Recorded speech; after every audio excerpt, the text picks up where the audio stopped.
Every morning, before the sun had fully touched the eastern windows, he wrote her a letter. Not once had he failed, not in 11 years. The seaside town where they lived had grown old with the sound of waves. The cobblestone streets had faded beneath decades of rain. The bakery on the corner had changed owners 3 times. Even the old train station now welcomed only a handful of tired trains at dusk. Yet one thing remained unchanged. Every dawn, a man in a dark brown sweater sat beside the window, carefully writing with blue ink on the scented stationery his wife once adored. His name was Elias Moreau, 72 years old, former professor of literature. People often said he had the eyes of those who had lived too long beside memory. Sad eyes, but gentle ones. His wife, Clara, lived upstairs in the little house overlooking the sea.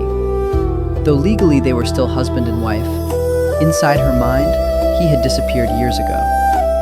The illness had begun one winter 11 years earlier. At first it was harmless.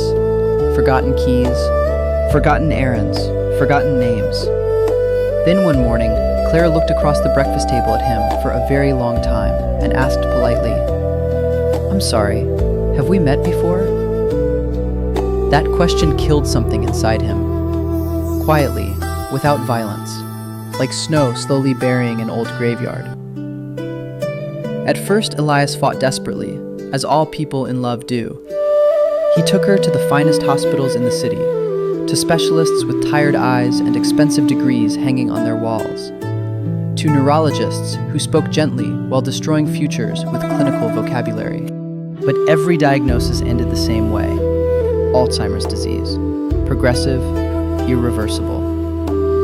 He remembered the night they told him. Clara had already fallen asleep upstairs. Meanwhile, Elias sat alone in the dark living room, listening to the grandfather clock echo through the house, like the footsteps of time itself. And then he cried, for the first time in almost 40 years. Not because he feared death, but because he feared something far crueler: to be forgotten by the only person who had ever truly known him. The years that followed felt like watching a magnificent library burn down one shelf at a time. Clara forgot the names of old friends, forgot their wedding anniversary, forgot the perfume she had worn throughout her youth. Some days she stood before the mirror for nearly an hour, unable to recognize the silver-haired woman staring back at her. Other days, she asked Elias when her parents would be returning home for dinner, though they had been dead for more than 30 years. But the cruelest part of all was that she forgot their love. She forgot the summers beside the Italian coast, the evenings dancing in the rain in Paris, the first letter he ever wrote her at 23 years old, even the day she gave birth to their only son. Everything vanished little by little, like the tide quietly pulling memory away from shore. One afternoon, Clara picked up their wedding photograph from the piano and smiled softly. "The man in this picture," she whispered. "He must have loved her very much." Elias could not answer. He simply stood beside the window in silence for a very long time. Because sometimes the greatest tragedy in life is watching the love of your life slowly become a stranger. Then, one autumn morning, while golden leaves covered the front porch, Elias wrote the first letter. He never fully understood why.